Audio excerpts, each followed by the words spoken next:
need to have an equipment guy or equipment staff hired? We've hired a head equipment, Larry Waters, from hired at the University of Alabama. What goes into that sort of thing? Just got somebody that you're familiar with? Is there somebody that understands how we're going to do things? And he certainly does.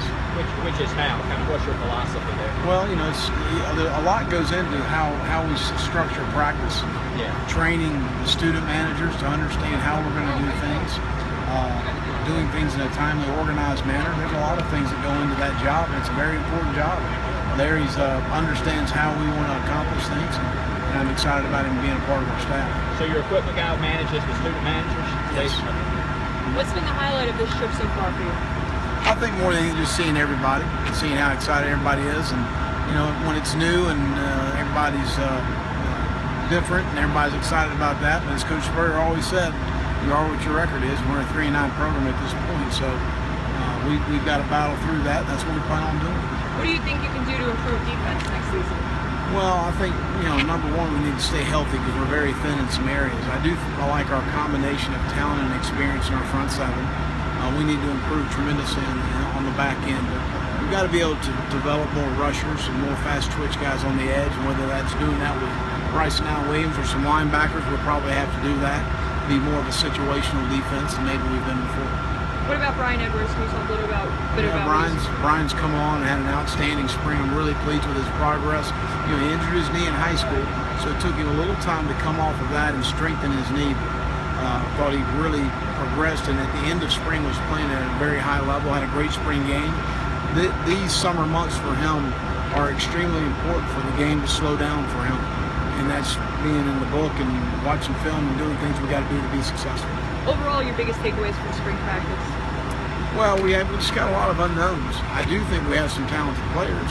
But when you leave spring and you don't know who your starting quarterback is, you don't know past your first receiver who your other receivers are going to be. You don't have an experienced back in the Southeastern Conference. You think you've got two pretty talented tight ends, but past that you're not really sure, and you've got, I think, a grand total of 4 starts between them. We've got 31 freshmen and sophomores on our offensive roster and 3 seniors. That's, you know, that's not exactly what you want, but it is what it is. I do think we have enough talent and experience in our front seven to be fine on defense. We've got to shore up the back end, so we have a lot of unknowns, but I do think we have some talented players. We just need to continue to build our roster the right way.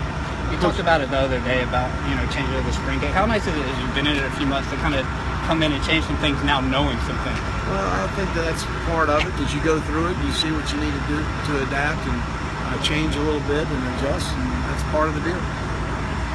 Coach, you've talked about the offensive line, the defensive front seven for a lot of the spring. It seems like you like where you guys stand in those 2 areas. So like, in the trenches, like, you feel like you guys think you're okay. And it's just a matter of just filling in around on the perimeter of the skill position spots. And if you could do that, then you guys might be in pretty good shape.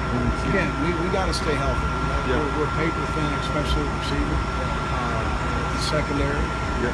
We're very thin in some areas, and we're lacking some explosive playmakers outside. Yeah. And that's what we've got to continue to recruit to. Will, in Myrtle Beach, you talked about the maturity of some of those younger guys like Brian Edwards and Brandon McElwain. Can you talk about how that not only benefits them, but benefits the team as a whole, knowing the younger guys are a mature group? Well, I think at the end of the day, teammates want the guys that are mature, that handle things the right way. And you look at Kobe Smith, and you look at Kier Thomas, who had a 3.0 this past semester. You look at Brandon McElwain and Brian Edwards. When they came in,